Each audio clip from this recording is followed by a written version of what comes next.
Bismillahirrahmanirrahim. Assalamualaikum warahmatullahi wabarakatuh. Alhamdulillah. Alhamdulillahirabbil alamin. Wassalatu wassalamu ala asrofil anbiya'i wal mursalin wa ala alihi wasahbihi ajmain. Puji dan syukur kita panjatkan kehadirat Allah Subhanahu wa taala, yang mana pada kesempatan yang berbahagia ini kita diberikan luang waktu untuk menyimak video pembelajaran. Salawat beriring salam tidak henti-hentinya kita sanjung sajikan kepada Nabi Muhammad SAW. Berkat beliaulah kita diberi kesempatan untuk belajar, nikmatnya indahnya ilmu pengetahuan saat ini. Pada kesempatan hari ini saya akan menjelaskan, Ibu akan menjelaskan tentang konsep bencana. Terlebih dahulu, Ibu memperkenalkan diri.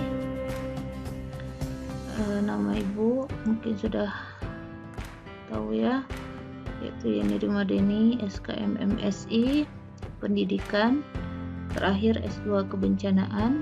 Ini ada kontak personnya, bisa dilihat, email dan YouTube mungkin untuk mencari ya materi-materi yang pernah kita pelajarin atau materi yang akan datang. Baik, di sini ada gambar ilustrasi yang mengenai pesawat yang lepas landas. Nah, di sini lepas landas di perkotaan. Yang saya akan tanyakan, apakah ini merupakan suatu bencana? Nah, kemudian ini gambar ilustrasi juga COVID-19 coronavirus disease ya 2019. Apakah ini merupakan suatu bencana? Nah, ini juga gambar ilustrasi ada 4. Apakah ini merupakan juga bencana ya? Ini yang pertama, tampak gunung dengan keluar asap, kemudian adanya kerusakan akibat angin ya, puting beliung atau angin kencang nih. Kemudian yang ketiga, apakah ini juga dikatakan bencana? Dan gambar keempat ini juga coba diperhatikan, apakah ini merupakan suatu bencana. Baik, dari gambar itu sendiri, mari kita lihat pengertian bencana itu sendiri. Ini menurut Undang-Undang Nomor 24 Tahun 2007, yang merupakan bencana adalah peristiwa atau rangkaian peristiwa yang mengancam atau mengganggu kehidupan masyarakat. Nah, itu bisa disebabkan oleh faktor alam, non-alam, maupun faktor manusia sehingga mengakibatkan timbulnya korban, baik itu korban jiwa manusia itu sendiri, kerusakan lingkungan, kerusakan harta benda, ataupun dampak psikologis. Nah, di sini terjawab ya dari gambar tadi bahwa ini dikatakan merupakan bencana. Kemudian yang kedua ini kejadian yang ini COVID-19 wabah merupakan bencana, dan yang gambar keempat ini juga merupakan bencana. Baik, kita lanjutkan mengenai kategori bencana itu sendiri. Bencana terbagi menjadi atas 3, yaitu bencana alam, kemudian yang kedua bencana non-alam, yang ketiga bencana sosial. Nah, dari bencana alam itu sendiri terbagi menjadi bencana geologi, kemudian bencana hidrometeorologi, di mana bencana geologi itu contohnya gunung api, tanah longsor, gempa bumi, tsunami.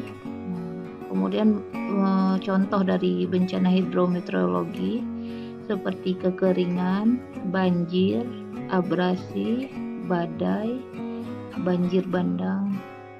Nah, itu contohnya ya dari bencana alam. Kemudian yang kedua itu bencana non alam. Bencana non alam itu terbagi menjadi atas 3, yaitu gagal teknologi, di mana contohnya terjadinya polusi industri, radiasi nuklir, kemudian adanya limbah beracun, kemudian adanya kegagalan bendungan, kemudian kecelakaan transportasi. Nah, yang tadi berarti gambar yang ilustrasi yang pertama merupakan kecelakaan transportasi ya. Kemudian yang kedua gagal modernisasi, itu dimana kerusakan lapisan ozon. Dengan adanya lapisan ozon terjadinya pemanasan ya, di pemanasan global. Kemudian kesenjangan sosial itu merupakan juga dikatakan gagal modernisasi. Kemudian yang ketiga epidemi atau wabah penyakit. Nah, itu penyakit seperti penyakit menular, malaria, difteri, flu burung, bisa SARS, atau yang sedang kita alami sekarang itu wabah COVID-19. Kemudian yang ketiga bencana sosial. Bencana sosial itu sendiri bisa seperti yang pertama itu konflik sosial, di mana terjadinya perselisihan ya di antara suatu kelompok atau masyarakat, baik itu terkait suku, agama, ras ataupun budaya lainnya. Kemudian adanya teror. Nah, itu dikategorikan menjadi bencana sosial. Baik, bagaimana sih dampak bencana itu sendiri? Dampak bencana itu sendiri yang pertama adalah dampak lingkungan. Itu terjadinya faktor alami, di mana memang banyaknya bencana alam dan cuaca yang tidak menentu menjadi penyebab terjadinya kerusakan lingkungan hidup. Nah, seperti gambar yang ilustrasi yang sebelumnya itu seperti banjir, tanah longsor ya, angin puting beliung, gunung meletus, ataupun gempa bumi.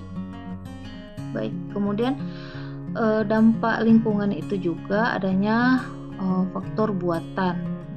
Faktor buatan itu biasanya karena ulah tangan jahil manusia, di mana kerusakannya itu karena faktor manusia itu sendiri, misalnya penebangan secara liar, pembuangan sampah yang sembarangan di aliran sungai, serta membuat pencemaran di lingkungannya. Kemudian yang kedua yaitu dampak terhadap infrastruktur. Nah, memang bencana itu dalam skala besar dapat merusak prasarana seperti prasarana dan sarana, sehingga aktivitas itu dapat terganggu. Misalnya saja dengan gempa dengan kekuatan yang skalanya tinggi akan menyebabkan robohnya suatu bangunan, kemudian rusaknya sarana prasarana jalan, kemudian contoh lagi misalnya tsunami akan menyebabkan sarana dan prasarana itu memang menjadi menyeluruh ya rusaknya, khususnya yang di daerah pesisir. Kemudian dampak berikutnya yang ketiga itu dampak terhadap kehidupan, di mana memang bencana tidak heran ya menyebabkan banyaknya korban jiwa, luka, kemudian kematian hewan-hewan ya, dan termasuk tumbuh-tumbuhan juga. Itu dampak terhadap kehidupan. Kemudian yang keempat, dampak terhadap perekonomian masyarakat. Sudah jelas dengan adanya bencana, maka sumber daya manusia akibat bencana akan menyebabkan kelangkaan sumber daya sehingga akan timbul masalah perekonomian.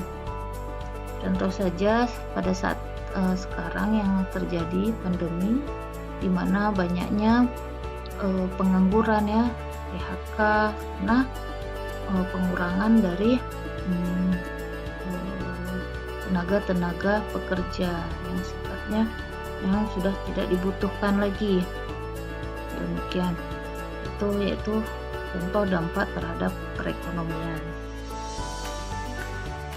Nah, secara wilayah bahwa bencana itu cakupannya bisa bencana itu sifatnya lokal, kemudian bencana itu sifatnya regional. Bencana lokal itu hanya berdampak di hanya satu wilayah saja. Kalau bencana regional itu merupakan bencana yang berdampak ke beberapa wilayah atau beberapa daerah, termasuk misalnya beberapa kabupaten, beberapa provinsi, baik itu beberapa negara juga. Di sini ada skop bencana. Skop yang pertama yaitu dibagi 5 skopnya. Ada skop yang pertama yaitu dikatakan small disaster. Itu skopnya yang kecil ya. Itu biasanya ditandai dengan warna hijau. Kemudian skop yang kedua itu medium disaster, yaitu biasanya kuning. Kemudian skop ketiga large disaster ya, lebih besar. Kemudian skop keempat enormous disaster, dan kelima skop gargantuan disaster. Nah, itu dilihat dari berapa jumlah korban yang terdampak. Nah, ini bisa kita lihat bahwa skop yang pertama atau small disaster itu kurang dari 10 orang, atau luasan wilayah itu kurang dari 1 km persegi. Kemudian skop kedua itu atau disebut medium disaster itu berdampak 10 sampai 100 orang ya, 10 sampai 100% atau 1 sampai 10 km persegi wilayah yang terdampaknya. Kemudian skop ketiga large disaster ini cakupannya yaitu dengan terdampak 100 sampai 1000 orang, dengan wilayah yang terdampaknya 10 sampai 100 km persegi. Kemudian skop keempat yaitu enormous disaster, yaitu jumlahnya lebih besar lagi, yaitu 1000 sampai 10.000 orang, atau cakupan wilayahnya itu 100 sampai 1000 km.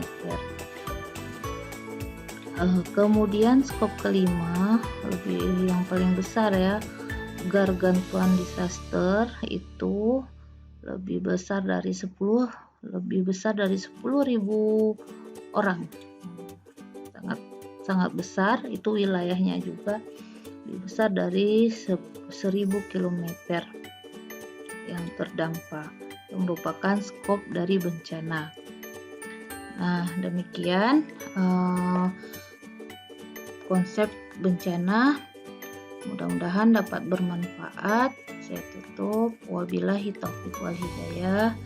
Assalamualaikum warahmatullahi wabarakatuh.